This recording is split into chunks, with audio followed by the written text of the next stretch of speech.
আমিরে জামাত ডক্টর শফিকুর রহমান হাফিজাহুল্লাহ উনি চরমনায় পীর মুফতি সৈয়দ রেজাউল করিমের সাথে শুধু হাত মিলিয়েছে। আজকে সকালবেলা আবার আরেকজন গেছে। এমনি দলে দলে মানুষ ডাক্তার শফিকুর রহমানের পেছনে ছুটতেছে এমনি।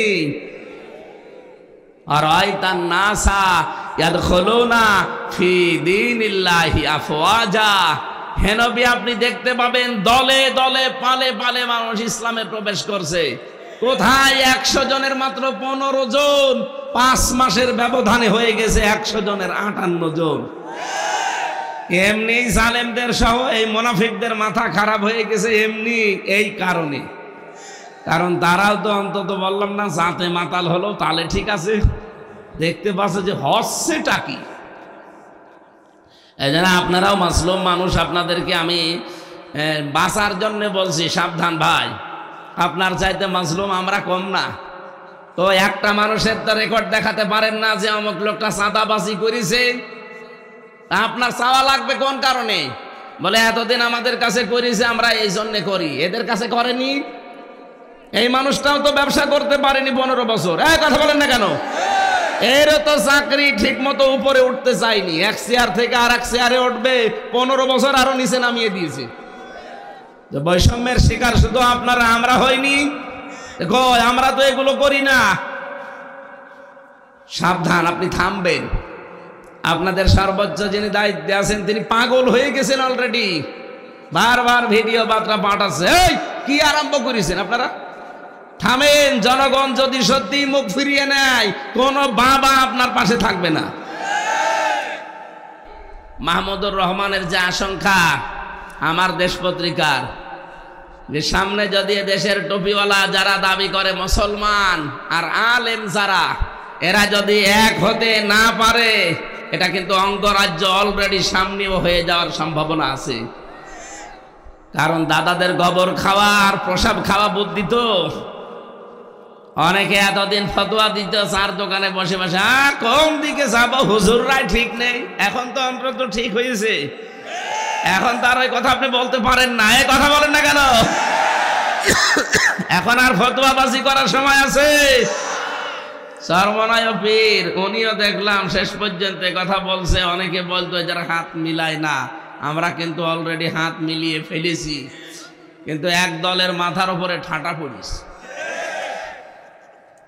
বয়ালমারী আইডিয়াল মাদ্রাসার উদ্যোগে তাফসীরুল কোরআন মাহফিল, স্বনামধন্য সভাপতি অধ্যাপক ইমারত হোসেন চৌধুরী দামাত বারকাতুহুমুল আলিয়া, প্রধান অতিথি বিশিষ্ট শিক্ষাবিদ সমাজসেবক সাবেক চেয়ারম্যান রসায়ন বিভাগ জাহাঙ্গীরনগর বিশ্ববিদ্যালয় অধ্যাপক ডক্টর ইলিয়াস মোল্লা, আতালাল্লাহু উমরাহু ওয়া বারাকাল্লাহু ফি হায়াতি, আমিন। যারা আলোচনা রেখেছেন মাওলানা হোসাইন মাহফুজ সহ অন্যান্য ওলামা ইকরাম, মঞ্চে বসা সম্মানিত ব্যক্তিবর্গ, সামনে বসা মুসলমান ভাইরা, পর্দার আড়ালে সম্মানিতা মা এবং বোনেরা, প্রাণ প্রিয় ফরিদপুরবাসী, কথা বন্ধ করেন, নিস্তব্ধ হয়ে যাবেন। খুব গুরুত্বপূর্ণ কয়েকটা মেসেজ শেষ করবো আমরা, যেহেতু নামাজ সামনে। প্রশংসা আদায় করছি মালিকের, যিনি আমাদেরকে মানুষ বানিয়েছেন। আলহামদুলিল্লাহ। এই মানুষের এই সুন্দর সমাজকে সভ্য সমাজ, কল্যাণময় সমাজ বানানোর জন্য এই মাসে আজকের এই যে দিন চলছে, এই যে সামনে রাত আসতেছে, রজব মাসের এই 26 তারিখে দিবাগত রাতে ধলির এই ধরা থেকে আমাদের নবী মুহাম্মদুর রাসূলুল্লাহ সাল্লাল্লাহু আলাইহি ওয়াসাল্লামকে আল্লাহ রাব্বুল আলামিন নিজের কাছে নিয়ে গিয়েছিলেন। 27 বছর একাধারে 27টা জিনিস তাকে দেখিয়েছিলেন গুরুত্বপূর্ণ। 27 বছরের জিনিস দেখিয়েছেন কয়টা? আল্লাযী বারাকনা হাওলাহু, আল্লাহ বলেন তার চারিপাশে বরকত ঢেলে দিয়েছি। একেবারে কাবার চত্বর থেকে অথবা তার উম্মে হানির ঘর, এখান থেকে শুরু করে আরশ মহল্লা পর্যন্ত, সেখান থেকে যত নিয়ামত দেখানো দরকার সবগুলো আমি আল্লাহ দেখালাম। বড় বড় আমরা 27টা নিয়ামতের কথা পেয়েছি। এগুলো তাকে আল্লাহ একদিন দুই দিন ধরে না 27 বছর ধরে ঘুরে ঘুরে তিনি দেখিয়েছেন। লেনরিয়াহু মিন আয়াতিনা, যেন তার নিদর্শনটা পুরা যেগুলো আছে আল্লাহ বানিয়েছেন সব তাকে দেখাতে পারে। গুরুত্বপূর্ণ যেহেতু 27টা দেখিয়েছিলেন, আমরা এর উপরে থাকব। আর আসার সময় সামনে যেহেতু বিশ্বনবী একটা কল্যাণময় রাষ্ট্র হাতে পাবেন, একটা দেশকে আসলে কল্যাণময় করতে হলে কি কি কাজের আঞ্জাম দেওয়া লাগে সেরকম 14টা কাজ তাকে শিখিয়েছিলেন। সময় নিয়েছেন কত বছর? জবান খুলে বলেন কত বছর? 27 বছর। তার বয়স যখন 53 বছর, ওই সময় আল্লাহ তাকে নিয়েছেন। 27টা বছরে একাধারে 14টা জিনিস তাকে শিখিয়ে দিয়েছেন আর 27টা জিনিস তাকে দেখিয়েছেন। আমরা এর উপরে আজকের আলোচনাটা শেষ করব ইনশাআল্লাহ। আমাদেরও যেহেতু একটা নতুন দেশ, এদেশকে আমরা যদি কল্যাণময় রাষ্ট্র বানাতে চাই, আমার মনে হয় এই 14টা কাজের বিকল্প নেই। দল মত নির্বিশেষে সব এক হয়ে যাওয়া লাগবে। আজকে জনাব মাহমুদুর রহমান, আমার দেশ পত্রিকার সম্পাদক, উনি সকালবেলা একটা ভিডিও ছেড়েছেন, দেখেছেন আপনারা? যে দেশের আলেম এবং মুসলমান যারা দাবি করে তারা যদি এক হতে না পারে, তাহলে সামনে এই রাজ্য আবার ভারতের করদ রাজ্যে পরিণত হওয়ার সম্ভাবনা তিনি দেখতে পাচ্ছেন। তারা যেহেতু দূরদর্শী সম্পন্ন মানুষ, যা দেখে আন্দাজে দেখে না। আমাদের জন্য সৌভাগ্যের বিষয়, আগস্টের 5 তারিখের আগ পর্যন্ত বাংলাদেশে মাত্র 100 জনের 15 জন মানুষ চাইতো দেশে ইসলাম কায়েম হোক। এখন এই জানুয়ারিতে রিপোর্ট দিচ্ছে আমেরিকার গোয়েন্দা সংস্থা, ওরা তো আর আমাদের চাচাতো ভাই না।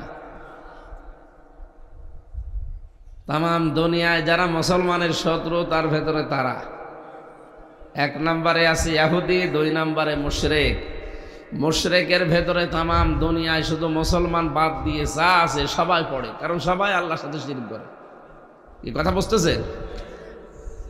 এই জন্য ইহুদি তো 1 নম্বরে আছে, 2 নম্বরে মুশরিকদের ভেতরে, ওনারাও যেহেতু মুশরিক প্রকারান্তে, এই হিসাবে ওনারা আমাদের ভালো রিপোর্ট দেওয়ার কথা না।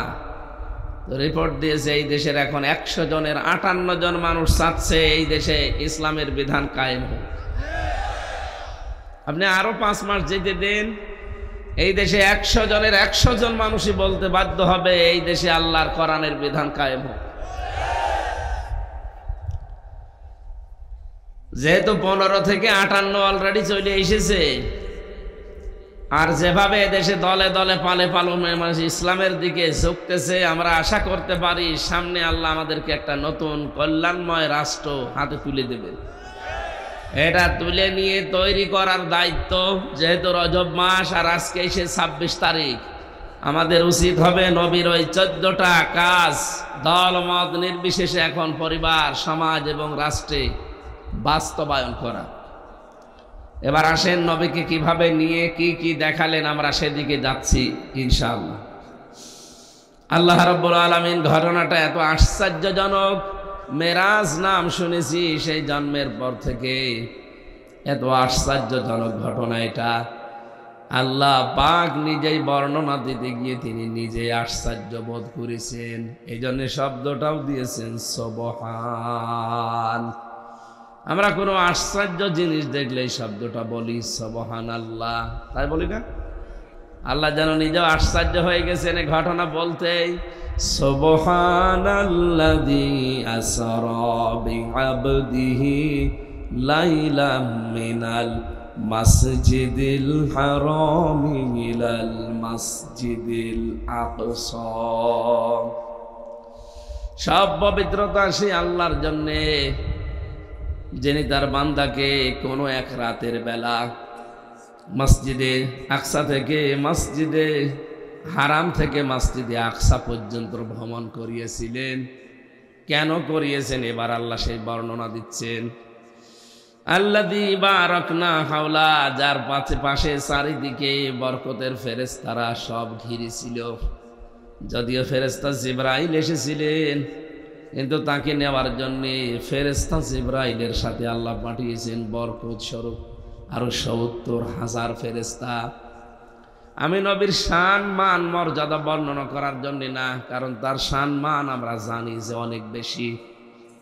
জিবরাইল এসে তার পায়ের নিচে ফেরেশতা তার জহব্বা দিয়ে চেটেছিলেন, তাকে স্মরণ করিয়েছিলেন যে ওঠেন, আপনাকে আল্লাহর মেহমান হিসাবে লিনুরিয়াহু মিন আয়াতিনা, তার বিভিন্ন নিদর্শন আল্লাহ দেখাবে, আমার সাথে চলেন। নেওয়ার সময় যত ঘটনা আছে আপনারা কম বেশি জন্মের পর থেকে অনেকেই শুনেছেন। প্রথম, দ্বিতীয়, তৃতীয়, চতুর্থ আসমান, এভাবে নিতে নিতে একেবারে সর্বশেষ রব্বুল আলামিন বাইতুল মামুর নাম শুনি আমরা, বাইতুল আকসা নাম শুনি আমরা। মুহাম্মাদুর রাসূলুল্লাহকে আল্লাহ কিন্তু শুধুমাত্র সাধারণ মানুষের ইমাম বানিয়ে নামাজ আদায় করাননি। দুনিয়াতে লক্ষ লক্ষ নবী তার পেছনে, ফেরেশতা তার পেছনে নামাজ আদায় করেছিল। এই জন্য তাকে বলা হয় ইমামুল মুরসালিন, সাজ্জিদুল মুরসালিন। নবীদেরও তিনি ইমাম, নবীদেরও নেতা। এখানে একটা প্রশ্ন জাগে, যে লোকটা নবীদের পর্যন্ত নেতৃত্ব দিয়েছেন, তার নেতৃত্ব বাদ দিয়ে দুনিয়ায় এমন কার নেতৃত্ব আছে যে মেনে নেওয়া যায়? আপনার বিবেক কি নেই? সেই নবীর আদর্শ এখনো পর্যন্ত আমাদের সামনে বিদ্যমান। মাথায় যদি অন্তত গোবর না থাকে, হালকা পাতলা মগজ থাকে, সেই লোকটার জন্যেও মুহাম্মাদুর রাসূলুল্লাহ বাদ দিয়ে অন্য কাউকে নেতা মানা জায়েজ নেই। সে তো মানতেই পারে না। এরপরও হয়তো দুনিয়ার দিকে তাকিয়ে শয়তানের ধোঁকায় পড়ে অনেকে উল্টা পাল্টা অনেক দিকে যান। আপনি এখনই আপনার মত, আপনার সিদ্ধান্ত এক্ষুনি পাল্টাবেন।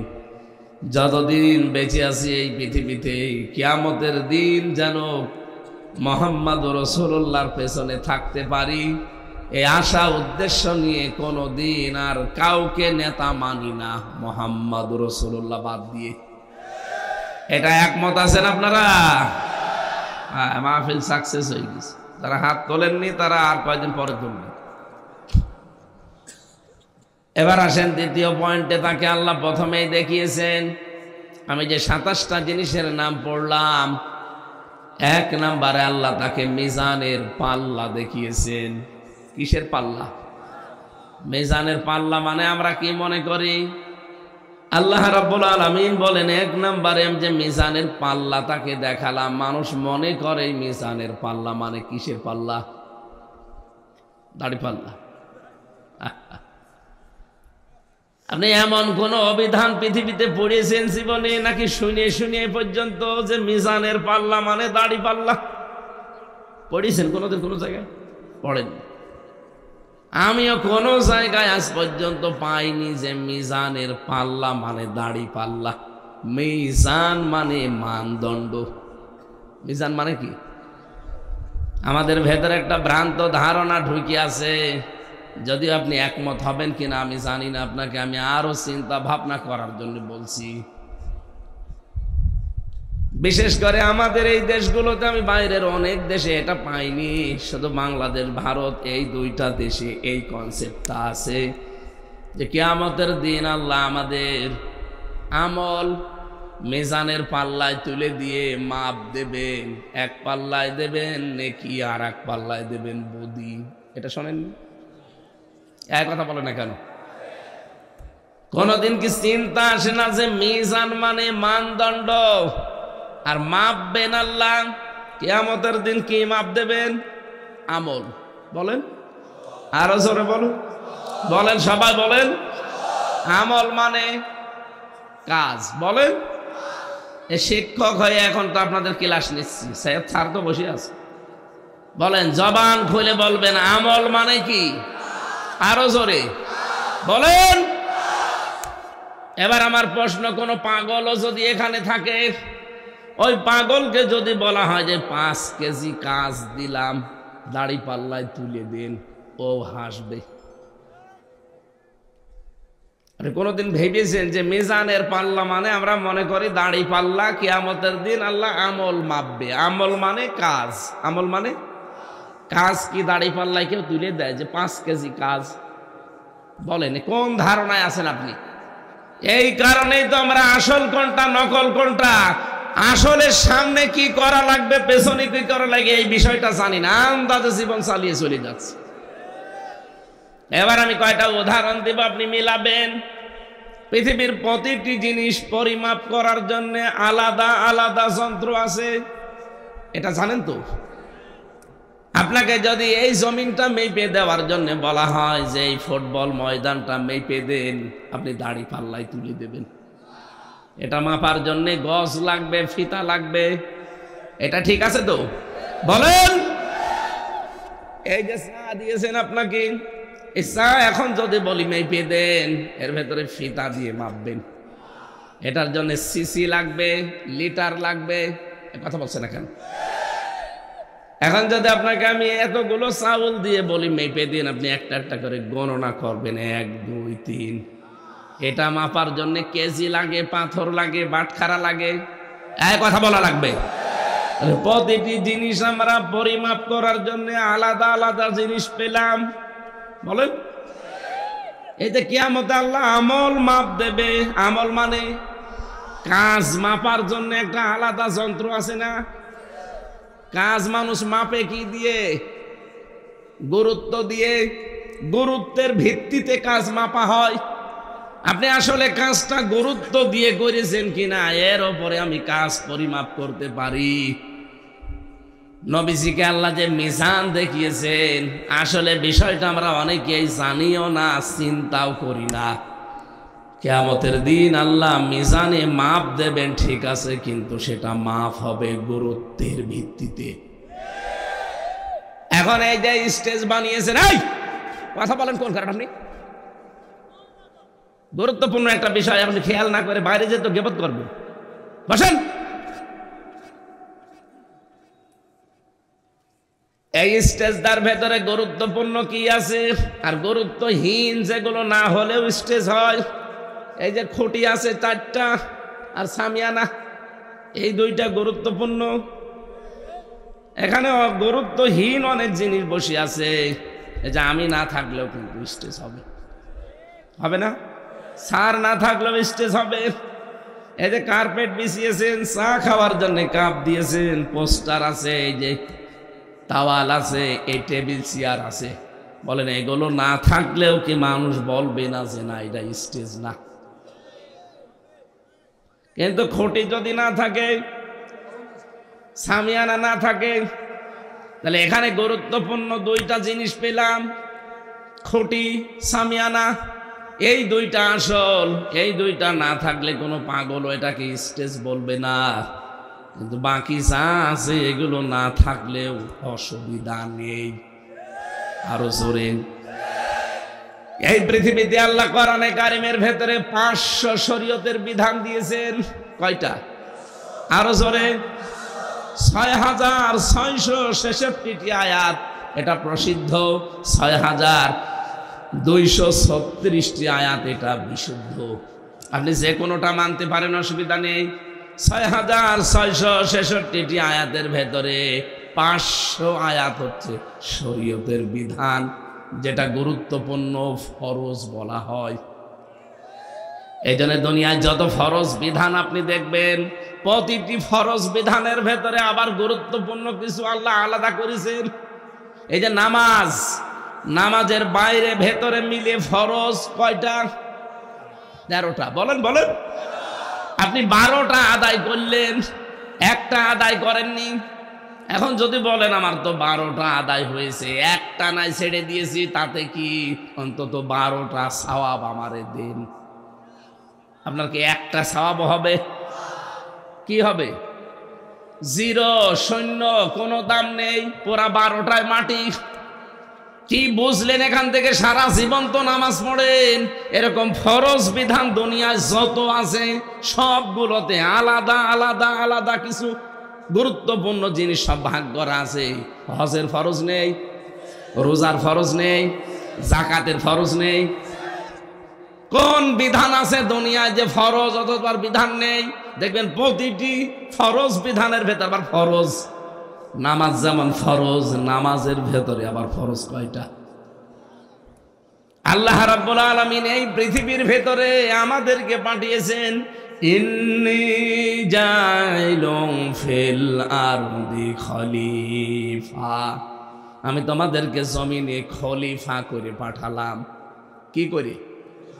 আরো জোরে বলেন, বলেন তো। ইন্নী জাইলুম ফিল আরদি।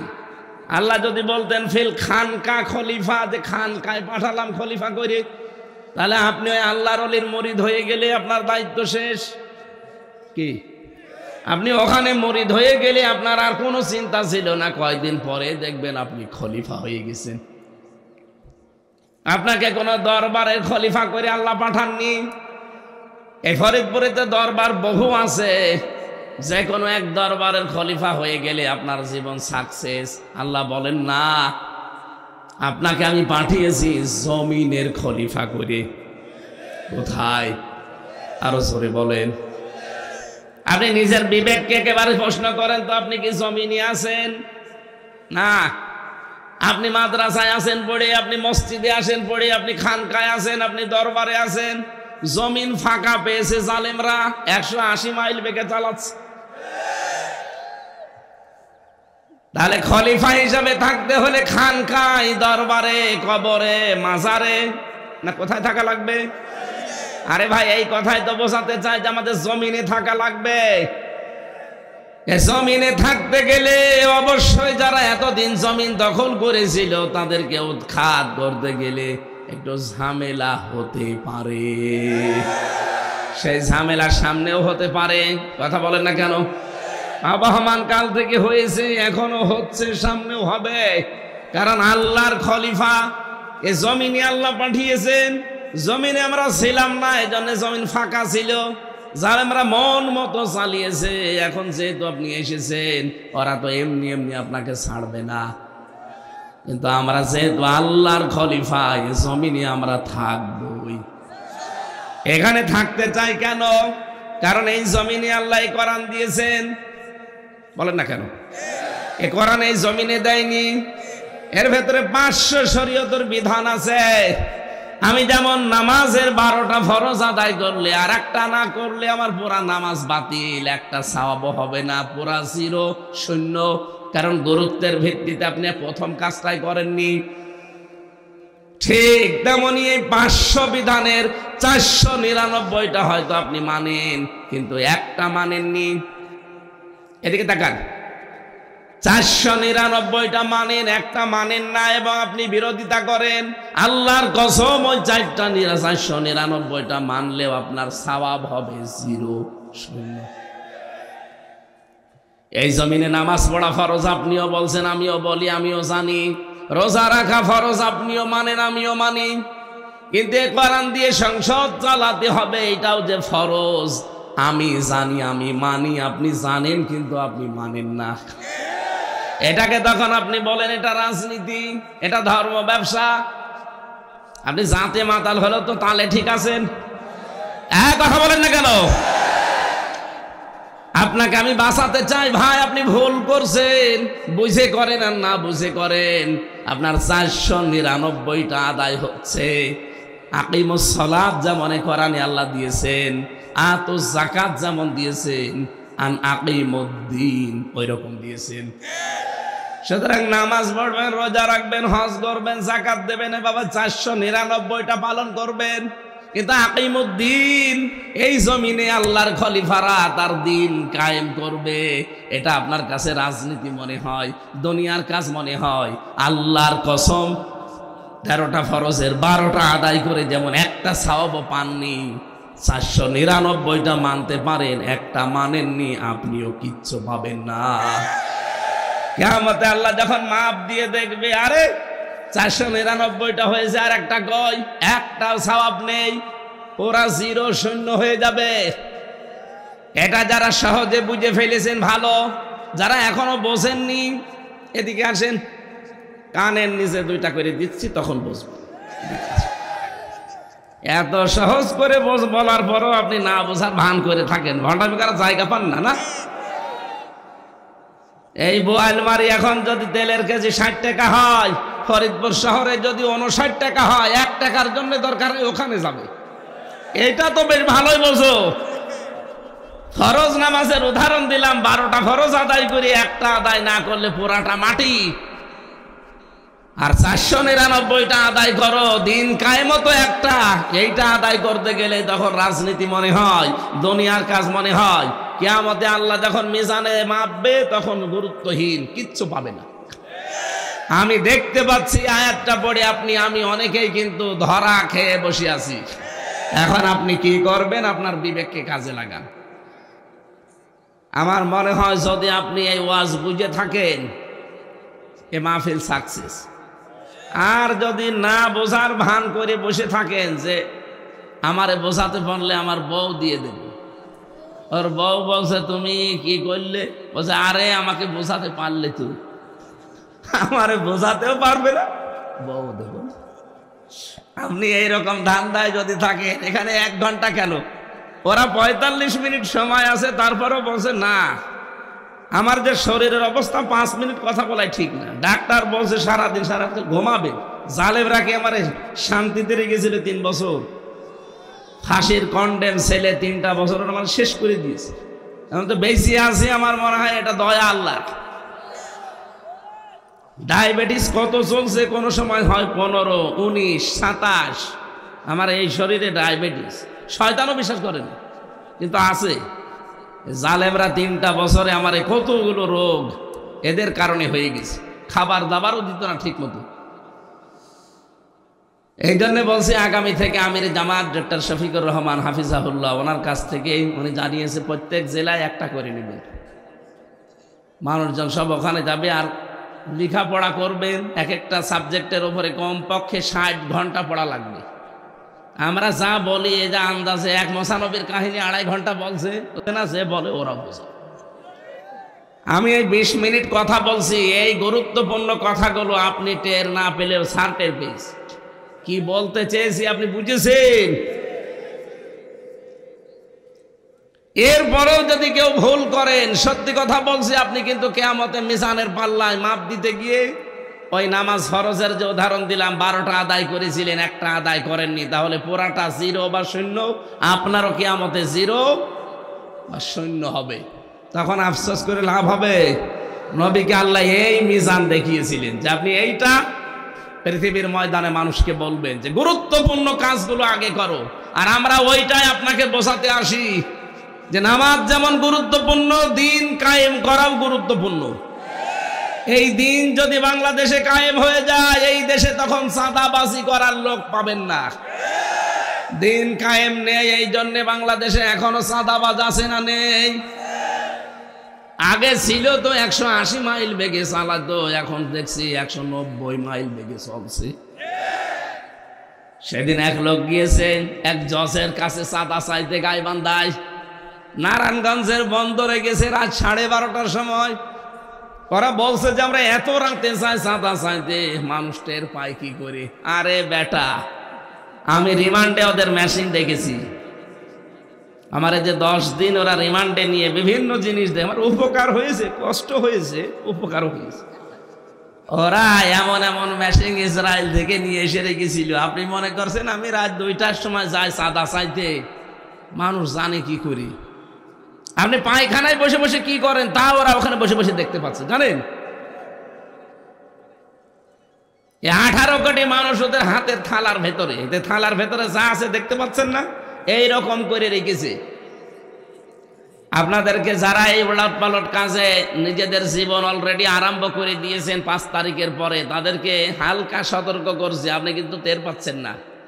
গোয়েন্দা বিভাগ যারা আছে দেশে কাজ করে, সর্বোচ্চ আমি মাঝে মাঝে যোগাযোগ রাখি, দেখি এরা বলছে হুজুর দেশটাতে শুধু আমরা এখন দেখতেছি কে কি করে। এতদিন তো যাই হোক হয়েছে, খেয়েছে, এখনো সামনে কাদের কাছে দিলে মানে খালি খাবো খাবো এই চিন্তায় আছে। এটা শুধু দেখতেছি, অলরেডি আমাদের প্রায় দেখা হয়ে গেছে যে কে কি করতে পারে সামনে। এমনি দলে দলে মানুষ ডাক্তার শফিকুর রহমানের পেছনে ছুটতেছে এমনি। আর আইতান নাসা ইয়াদখুলুনা ফি দীনিল্লাহি আফওয়াজা, হে নবী আপনি দেখতে পাবেন দলে দলে পালে পালে মানুষ ইসলামে প্রবেশ করছে।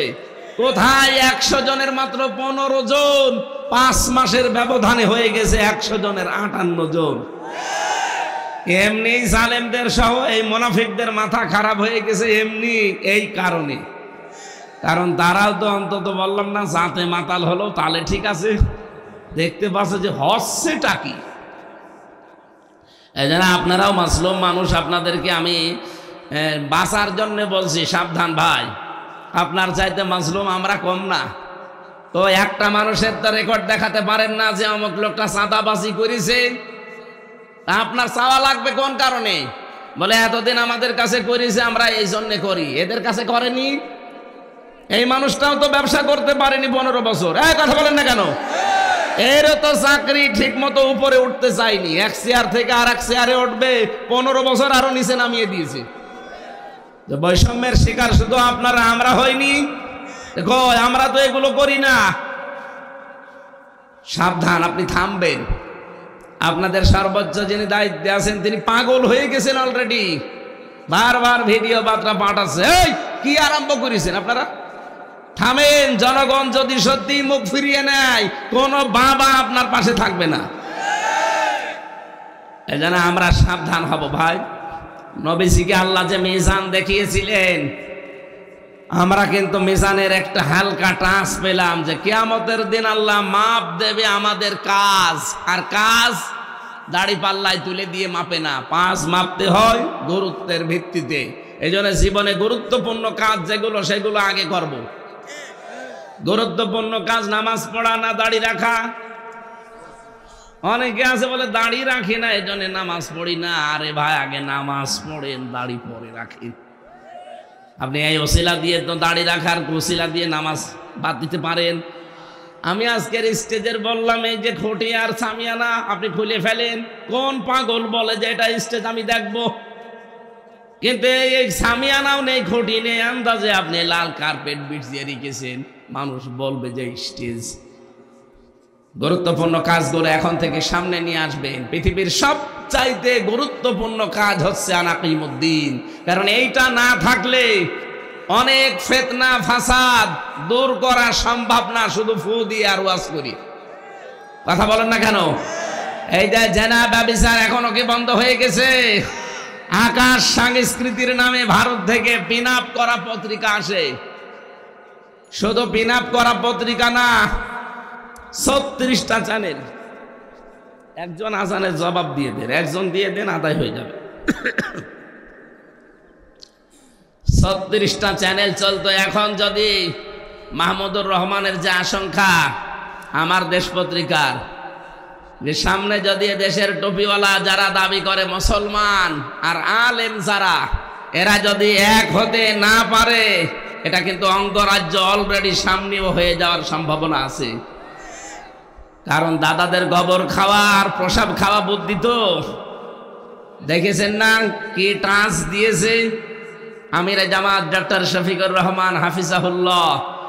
উনি চরমনায় পীর মুফতি সৈয়দ রেজাউল করিমের সাথে শুধু হাত মিলিয়েছে। আজকে সকালবেলা আবার আর একজন দিচ্ছে। অনেকে এতদিন ফতোয়া দিত চার দোকানে বসে বসে, কোন দিকে যাবো হুজুররাই ঠিক নেই। এখন তো অন্তত ঠিক হয়েছে, এখন তার ওই কথা আপনি বলতে পারেন না। এই কথা বলেন না কেন? এখন আর ফতোয়াবাজি করার সময় আছে? সর্বনায় পীর উনিও দেখলাম শেষ পর্যন্ত কথা বলছে। অনেকে বলতো যারা হাত মিলায় না, আমরা কিন্তু অলরেডি হাত মিলিয়ে ফেলেছি। কিন্তু এক দলের মাথার উপরে ঠাঁটা পড়িস, ঠাঁটা না আরো কিছু পড়বে আপনাদের মাথার উপরে। আমরা চাই স্যারের কথা যে আমরা একটা পরিবার বানাতে চাই এ দেশকে। এই কথা বলেন না কেন?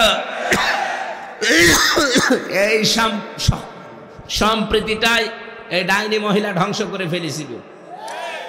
দলীয়করণ নাম দিয়ে আওয়ামী লীগ করলে সব মাপ, আওয়ামী লীগের বাইরে গেলে আমার মতো মানুষকে রাজাকার বানিয়ে দেয়।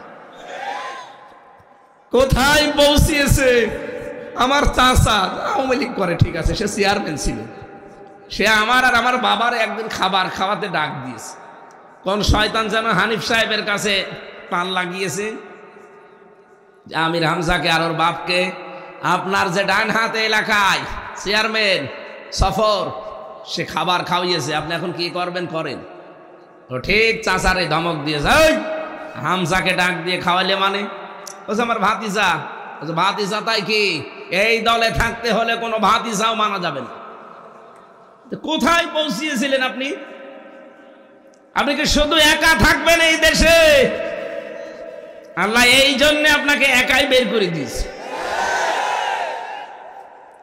এমন জায়গায় গেলেন, সারা জীবন বলছিল যে আমাদের স্বামী স্ত্রীর সম্পর্ক। কিসের স্বামী স্ত্রী? যার সাথে গেছে ও দাদার তো এখনো মুসলমানই দেওয়া হয়নি, ওর সাথে আপনি আন্দাজে স্বামী স্ত্রীর সম্পর্ক মিলিয়ে দিলেই হবে। আর দাদার যে বয়স, এখন যদি মুসলমানি করানো লাগে, ওই হাজাম পাবেন কোথায়? কারণ ও পাকা মোতা সওয়াল। এখন হাজাম যে, সে তো আর চোখ খুলে কাটতে পারবে না, চোখ বন্ধ করে কাটা লাগবে, তাও বুড়ো হাজাম লাগবে। এখন মুরব্বী মানুষ এমনি হাত কাঁপবে, বুড়ো মানুষ তারপরও চোখ বন্ধ করে ও আগা কাটতেছে, গোড়া কেটে ফেলবে। চাচার মানে দাদার জীবনের মতো বিয়ের স্বাদ মিটে যাবে। এই জন্য ওনার সাথে বিয়ে যেহেতু জায়েজ না, আছে কন্যা ওখানে থাক, কিন্তু আবার সমস্যা যেন না হয়ে যায়। একটা ফেক কিনা জানি না, কয়েকদিন শুনছি ওই দেশের এক মন্ত্রী অমিত শাহ, সে নাকি ওনার ছোট বোনকে ধর্ষণ করেছে, এই নিয়ে এখন তোলপাড় চলছে। এটা সঠিক কিনা আমি জানি না, তবে এরকম যদি কিছু হয়ে থাকে যে কোথায় কি চলে যাচ্ছে। এই জন্যে আমরা একটু আশঙ্কা করছি অন্তত কন্যা যেন সেফে থাকে। আর ডোনাল্ড ট্রাম্প যা আরম্ভ করেছে, 20 তারিখে ক্ষমতা নিয়ে শপথ পাঠ করে ও বলেছে ভারতের 16 লাখ নাগরিক দেশে অবৈধ, আমি সব ফেরত পাঠাবো। দাদার মাথা খারাপ হয়ে গেছে। এতদিন বলতো বাংলাদেশ না খেয়ে মরবে, এখন দেখেন পেঁয়াজ আর আলু পচে যাচ্ছে, আমাদেরকে ওরা খাবারের ভয় দেখাতো। আরে ভাই মুসলমান আমরা, এই দেশে আমাদের 1 বছরে 1 মাস না খেয়ে থাকা ফরজ। বলুন, আমরা কি আপনাদের মতো পেট সর্বোচ্চ? আমরা না খেয়ে থাকাকে বছরে 1 মাস ফরজ মনে করি, আর তাদেরকে খাবারের ভয় দেখা দেখি এখন নিজেরাই কান্নাকাটি করে মরছে যে না, তোমরা আমার বাপ, তোমরা আমার দুলো ভাই, তাড়াতাড়ি। আর ওদিকে ট্রাম্প যা আরম্ভ করেছে, দাদার ধুতি থাকবে, পাগল হয়ে গেছে। এনে যতগুলো আশা করেছিল, একটা আশাও সাকসেস হচ্ছে না, সব আশায় গুড়ে বালি। অনেকে যারা মনে করছেন না, মাঝে মাঝে তো আপা আশা দেয় যে চট করে আসবে, কিসের চট করে? যা করেছে আপনার সাথে তো করেনি, আপনি টের পাচ্ছেন না। আমি ভিকটিম, আমি নিজে টের পেয়েছি যে কি করেছি। তুরস্কের একটা মিডিয়া রিপোর্ট দিচ্ছে, এই দেশে একটা সংস্থা, যে বাবা আর মাকে আলাদা ঘরে রেখে বাচ্চাদেরকে আলাদা ঘরে রাখতো, মায়ের দুধ পান করতে দিত না এই জালেমরা। কোথায় পৌঁছিয়েছিলেন আপনি? পুরা ডিভাইডেড করে ফেলেছে জাতিটাকে। এই জন্য ডক্টর মোহাম্মদ ইউনূস প্রথম দিন যেদিন দেখেন এই দেশের দায়িত্ব নেয়, ওই দিনই বলেছিলেন যে আমরা বাংলাদেশকে একটা পরিবার বানাতে চাই। আমরা ওইটা চাই। এই কথা বলেন না কেন? আমাদের কাছে কোনো দল বিদল থাকবে না, আমরা সব একটা পরিবারের মতো হব ইনশাআল্লাহ। দ্বিতীয় নম্বরে নবীকে আল্লাহ দেখালেন কাউসার। কি? নবীজিকে আল্লাহ যখন দেখাচ্ছেন জিবরাইলকে দিয়ে, হঠাৎ দেখলেন একটা গম্বুজ, গম গম করে আওয়াজ হয়। ফেরেশতাকে জিজ্ঞাসা করেন, ইয়া আখি জিবরাইল, হে ভাই জিবরাইল, এই যে আওয়াজ হয় কি এই ঘরের ভেতরে?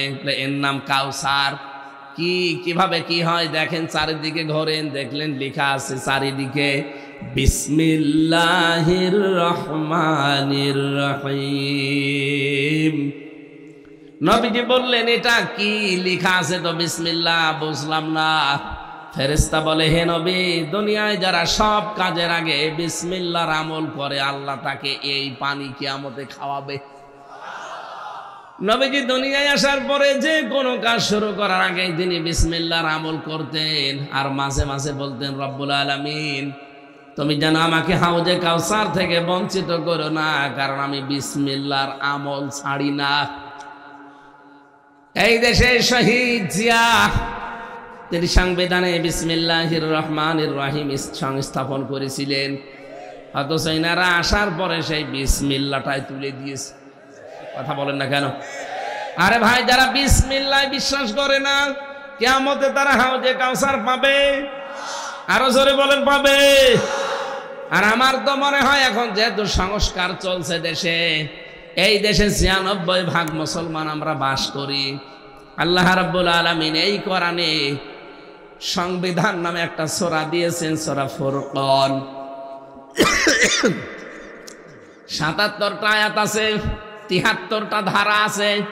যারা আলেম আছে, জ্ঞানী মানুষ আছে, আমার মনে হয় এই দেশে দল মত আর দেখা টাকা ঠিক না, সব আওয়াজ তোলা দরকার যে ৭৭টা আয়াতের ৭৩টা ধারা সংবিধানে এখন দেওয়া হোক। ডক্টর মোহাম্মদ কামাল হোসেনের লিখিত সংবিধান দিয়ে তো আমরা দেখলাম যে ছাতা চোর গেলে ডাকাত হয়, ডাকাত গেলে খুনি হয়। এইটা এই ৭৩টা ধারা না একটু ওই জায়গায় বসিয়ে দেখেন, চোর কোনো দিন আর ডাকাত হবে না, চোর ভালো হয়ে যাবে। সে ক্ষমতা এর আছে না? সূরা মায়েদার ৩৮ নম্বর আয়াত একটু ওখানে সংযোজন করেন। এই জন্য আমরা চাচ্ছি, যখন সংস্কার আরম্ভ হয়েছে চলছে, মুসলমানদের এখন প্রাণের দাবি হওয়া দরকার। সংবিধান নামে যে সূরাটা আল্লাহ কোরআনে দিলেন, এই সংবিধান বাংলাদেশের সংবিধান হিসাবে এখন কায়েম করা হোক। আমরা চাই এটা। যারা চান দেখি লিল্লাহি তাকবীর।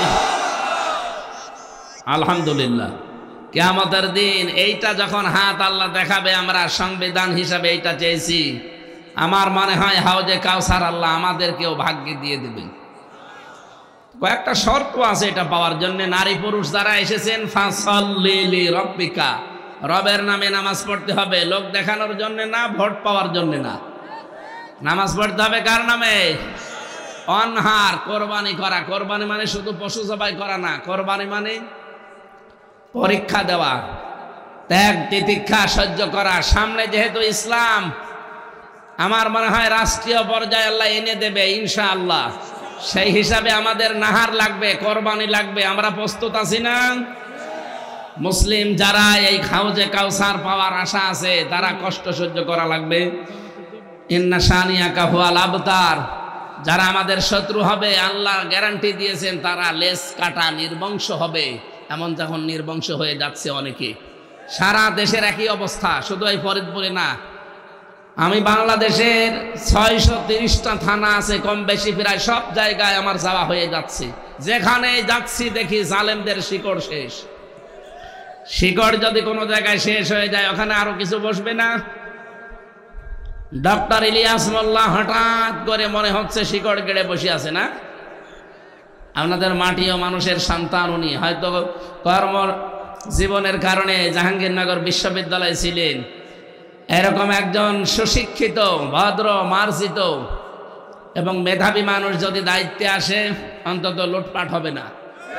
সাদাবাজি আমিরে জামাত তো জানিয়েই দিয়েছে, যদি ইসলাম এ দেশে আসে প্রথম দিন থেকেই বন্ধ হবে এই দেশে সাদাবাজি। আমরা ওই সোনালী বাংলাদেশ দেখার অপেক্ষায় আছি। হাফেজে কোরআন যারা হয়েছিলেন ৭-৮ জন হয়ে গেছে, তাদেরকে সম্মানিত করা হবে। এখানে নামাজ হবে, খুব বেশি সময় হয়নি, ৪:৩০টায় নামাজ শুরু হয়, এখনো ১.৫ মিনিট বাকি নামাজে। তার মানে এখনো নামাজের সময় আছে।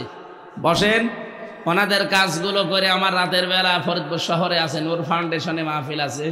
আর এই শরীরে মাহফিল করাও এখন ঠিক না, তারপরেও আপনাদের দোয়া চাচ্ছি যেন আল্লাহ রাত ৯টা বাজতে বাজতে আবার স্বাভাবিক করে দেন।